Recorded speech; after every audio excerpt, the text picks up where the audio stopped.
সুপ্রিয় শিক্ষার্থীবৃন্দ, তাপগতিবিদ্যার উপর এই তৃতীয় পর্বে তোমাদের সবাইকে special welcome in this class. আমরা পড়ছিলাম যে ডব্লু সমানুপাতিক হচ্ছে কথা হচ্ছে এইচ। হ্যাঁ, এখানে ডব্লু ইকুয়াল বলা হয় জে এইচ। হ্যাঁ, জে এইচ। আমরা কিছুক্ষণ আগে দেখলাম যে এইচ ইকুয়াল টু কী বলতো, M S I del theta, correct heat. হ্যাঁ, ইজুকালে কত বললাম এরকম বললাম এম এল এফ, কারেক্ট। আর কত হচ্ছে M S W del theta এরকম বললাম। হ্যাঁ, ইজুকালে কত বললাম এম এল ভি এরকম বললাম। এইচ ইকুয়াল, আর যার নাম কাজ তার নাম হচ্ছে শক্তি। ইজুকাল টু আমরা জানি শক্তি কত জানি হচ্ছে হাফ এম ভি স্কয়ার, তাই না? Half M V square. আর একটা জানি স্থিতি শক্তি বা কৃতকাজ W is equal to M G H. W is equal to M G H. এমন যেমন খুশি তেমন সাজো। আসলে কার সাথে কোনটা মিলবে সেটা যেমন ডাটা প্রশ্নে দিয়ে দিবে তার উপর নির্ভর করবে। সো আমরা একটা দেখে আসি, এটা অঙ্ক যেমন এখানে বলেছে একটা সিসার বুলেট। হ্যাঁ, একটা সিসার বুলেট কোথাও বাধাপ্রাপ্ত হয়ে তাপমাত্রা 100 ডিগ্রি বৃদ্ধি গেল এবং সিসার আপেক্ষিক তাপ হচ্ছে এত। আপেক্ষিক তাপ মানে এস এর মান, ঠিক আছে? আপেক্ষিক তাপ মানে হচ্ছে এস। যদি এবং এটা কি বলছে, ডেল থিটা বলছে, তাই না? 100 ডিগ্রি বৃদ্ধি গেল মানে ডেল থিটা। অন্য কোনোভাবে যদি তাপ নষ্ট না হয় তাহলে বুলেটটার বেগ কত? আচ্ছা, বেগের কি সূত্র ছিল বলো তো? Half M V square, correct?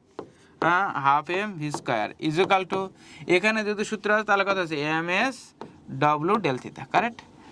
আরে দেখো, যেহেতু তাপমাত্রার কথা বলছে, এস এর মান বলছে, তো M S W del theta. M হাওয়া, তাহলে কত আছে ভি স্কয়ার ইজুকাল কত আছে 2 into S W del theta. Okay, এই ভি এর মান এখানে বসাই দিলে হয়ে গেল 2 ইন্টু কত হচ্ছে 200 ইন্টু ডেল থিটার মান কত হচ্ছে 100। তাহলে কত হচ্ছে এখানে কত 4 নাকি 4 ইন্টু 100 ইন্টু 100, তাই না? এরকম করে দিলাম 2 দুগুণ 4, তাহলে এটা কত 2 আর 100 এটা 10, আর এটা কত হলো 10। তার মানে হচ্ছে এটা আসলে 200 মিটার পার সেকেন্ড। হয়ে গেছে? বুঝতে পেরেছো কি না? অবশ্যই। হ্যাঁ, তাহলে এটা হচ্ছে এই রিলেটেড অঙ্ক। আবার কখনো যদি এখানে যদি বলে দিত বেগ না, যদি উচ্চতার কথা বলে দিত, তাহলে আমরা লিখতাম যে M S W del theta equal M G H. যদি উচ্চতার কথা বলে দিত তাহলে এম কাটে দিত, তখন যেই মানটা হতো সেটা। আসলে নেক্সটলি আমরা অঙ্কটা দেখে আসি। নেক্সট হচ্ছে কোন ধরনের অঙ্ক আছে, তাহলে এই অঙ্কটা হচ্ছে এভাবে সলভ করে। হ্যাঁ, তাহলে এটা হচ্ছে 200। পরবর্তীতে দেখো, এখানে কিন্তু উচ্চতার কথা বলে দিছে। উচ্চতার কথা বলে দিলে কোন সূত্রে লিখবো বলো তো? উচ্চতার কথা বলে দিলে অবশ্যই আমরা লিখবো হচ্ছে এখানে তাপমাত্রার পার্থক্যের কথা বলছে, তার মানে কি লিখবো বলো তো? M S W del theta, correct? হ্যাঁ, এখানে জলপ্রপাতের পানির কথা বলছে, আর এটা কেন বলছে এত মিটার উঁচু, তার মানে কথা হচ্ছে এম জি এইচ। হ্যাঁ, এম জি এইচ, এম চলে গেল। তার মানে এখানে হচ্ছে ডেল থিটার মান কত হচ্ছে, ডেল থিটার মান কত হলো, আচ্ছা জি এইচ বাই কত হচ্ছে এস ডব্লিউ। ওকে, তো জি এইচ এর মান কত হচ্ছে 9.8, আর এইচ এর মান কত হচ্ছে 240, আর এস ডাব্লিউর মান কত হচ্ছে 4200। হ্যাঁ, এটা ক্যালকুলেশন করলে 0.56 কেলভিন হয়। ওকে, এটা করলে 0.56 কেলভিন হয়, তাই এই হচ্ছে 0.56। নেক্সটলি আমরা যেটা দেখব সেটা ওই যে ত্রৈধবিন্দুর কিছু অঙ্ক পড়ছিলাম, থিওরি পড়ছিলাম ফার্স্ট চ্যাপ্টারে, সেই ত্রৈধবিন্দুর অঙ্কগুলা। এই ত্রৈধবিন্দুর অঙ্কগুলোতে আমরা হচ্ছে কিভাবে করব।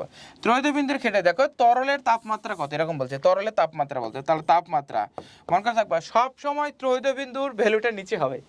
হ্যাঁ, ত্রৈধবিন্দুর ভ্যালুটা হচ্ছে নিচে হবে। তার আগে বলো তো 0 ডিগ্রি ইকুয়াল কত কেলভিন? অবশ্যই 273 কেলভিন, তাহলে 273.16 কেলভিন। তাহলে অবশ্যই ত্রৈধবিন্দুর মান, হ্যাঁ এরকম যদি বলে তাহলে ত্রৈধবিন্দুর মান হবে নিচে, আর আরেকটা যেটা দেওয়া থাকবে, হ্যাঁ আর এটা হচ্ছে যে কোনো মান ইন্টু কত পাবা 273.16 কেলভিন, এটা যেটা পাবো সেটা অ্যান্সার। এখন ত্রৈধবিন্দুর মান কত বলো তো? এখানে অবশ্যই ত্রৈধবিন্দুর মান হচ্ছে 38 পয়েন্ট। ওকে, তাহলে কত হচ্ছে 38.29, আর যে কোনো একটা মান কত হচ্ছে 45.30 ইন্টু 273.16। হ্যাঁ, যেটা হবে সেটাই, এই করলে আমরা পাই 323। তাহলে ত্রৈধবিন্দুর অঙ্কগুলো কেমনি করবে বলো তো? অবশ্যই ত্রৈধবিন্দুর সবসময় নিচে, হ্যাঁ ত্রৈধবিন্দুরটা সবসময় নিচে হবে, ইন্টু 273.16। নেক্সট, হ্যাঁ এখানে আরেকটা অঙ্ক দেওয়া আছে। একটা এক স্থিরবিন্দু পদ্ধতিতে বিশুদ্ধ প্লাটিনাম তারের তৈরি থার্মোমিটারের রোধ হচ্ছে এত। ভালো কথা, এটার মান দিয়ে দেওয়া আছে এত, তাহলে কত হচ্ছে ত্রয়োদয় বিন্দুতে মান কত দেওয়া আছে বলো তো? 52, ওকে 52.316 বাই যে কোনো একটা মান দেওয়া আছে 37.316 ইন্টু কত হচ্ছে 273.16 কেলভিন, কারেক্ট। আর এখানে বলছে এই টেম্পারেচার, এই দেখো এটাই করছে, এই দেখ এইগুলো সবসময় কোনটা নিচে হবে? ত্রয়োদ মানে নিচে, কোনো কথা হবে না, ত্রয়োদ মানে হচ্ছে নিচে। তাহলে ত্রয়োদ মানে হচ্ছে নিচে। নেক্সটলি আমরা যেটা জানবো, এই তোমাদের কিছুক্ষণ আগে আমি পড়িয়েছিলাম যে কি সূত্র পড়েছিলাম বলো তো? C/100 ইকুয়াল কত আছে? F - 32 বাই কত আছে 180 ইকুয়াল টু কত হচ্ছে K - 273 বাই হচ্ছে 100, এরকম পড়েছিলাম। তোমরা হচ্ছে কেন রিমেম্বার? হ্যাঁ, ইকুয়াল কি পড়েছিলাম বলো তো? x theta minus xic by x100 minus xic, হ্যাঁ এরকম ছিলাম। তাহলে এখানে যেমন যে স্কেলে বের করতে পারবে সেটার পেছনে আমরা ছুটবো। তাহলে এখানে কোন স্কেলের বের কথা বলছে বলো তো? ফারেনহাইটের কথা। তার মানে আমরা এই সূত্রটা লিখবো। তাহলে কত লিখবো বলো তো? F - 32 বাই কত হচ্ছে 180, ওই যে প্রথম পর্ব থার্মোডাইনামিক্সের প্রথম পর্বে যেটা শিখলাম সেটা।